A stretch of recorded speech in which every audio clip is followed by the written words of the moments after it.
O nosso iceberg nunca vai derreter. Era uma vez uma colónia de pinguins que vivia na Antártida congelada, num iceberg junto ao que chamamos hoje Cabo Washington. O iceberg estava lá há muitos, muitos anos, rodeado por um mar rico em comida. À superfície havia enormes paredes de neve eterna, proporcionando aos pinguins abrigo das temíveis tempestades de inverno. Tanto quanto qualquer um dos pinguins se lembrava, sempre haviam vivido naquele iceberg.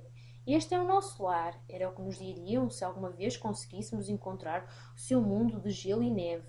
Diriam também, de forma bastante lógica e de acordo com a sua perspectiva, este será sempre o nosso lar.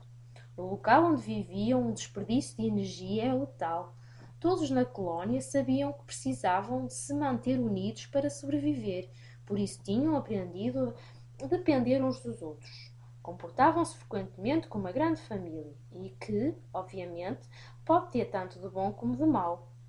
Aquelas aves eram verdadeiramente belas, denominados pinguins imperadores. Eram o maior dos 17 tipos de animais antárticos que parecem utilizar perpetuamente smokings.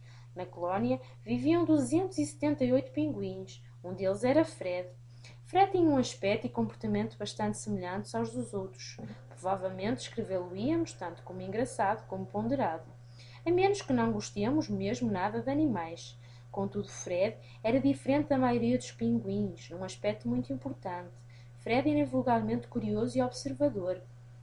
Os outros pinguins caçavam criaturas no mar, uma atividade indispensável, já que não havia outro tipo de comida na Antártida. Fred pescava menos e estudava mais o iceberg e o mar. Os outros pinguins gastavam muito do seu tempo com amigos e parentes. Fred era um bom marido e pai, mas era menos sociável do que a média. Deambulava frequentemente sozinho para tomar notas sobre o que observava. Poder-se-ia pensar que Fred era um pouco estranho, talvez o tipo de pinguim com que os outros não queriam estar. Contudo, isso não era bem verdade. Fred fazia apenas o que lhe parecia certo. Como resultado, estava a ficar cada vez mais alarmado com o que via. Fred tinha uma mala cheia de observações, ideias e conclusões. Sim, uma mala, isto é uma fábula.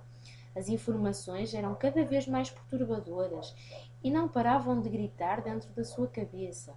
O iceberg está a desfazer-se e poderá quebrar-se brevemente. O iceberg que se desfizesse subitamente em inúmeros pedaços seria um desastre para os pinguins, especialmente se tal ocorresse durante o inverno, no meio de uma tempestade. Muitas das aves mais velhas e mais novas morreriam com certeza. Quem poderá prever todas as consequências? Tal como todos os acontecimentos impensáveis, não havia nenhum plano sobre como lidar com semelhante catástrofe. Fred não entrava em pânico facilmente. Contudo, quanto mais estudava as suas anotações, mais se sentia nervoso.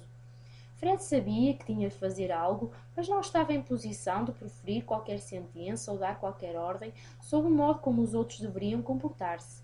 Não era um dos líderes da colónia. Não era sequer filho, irmão ou pai de um dos líderes da colónia.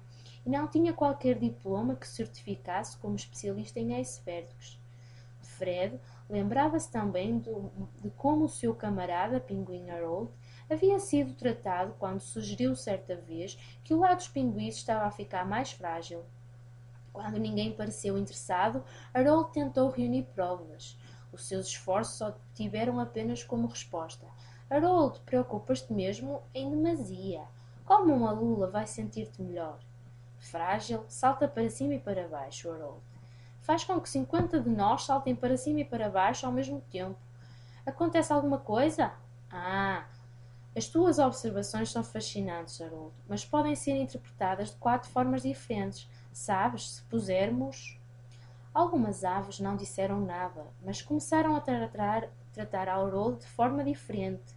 A mudança foi sutil, mas Fred viria. Não era definitivamente uma mudança para melhor. Fred deu por si a sentir-se muito só.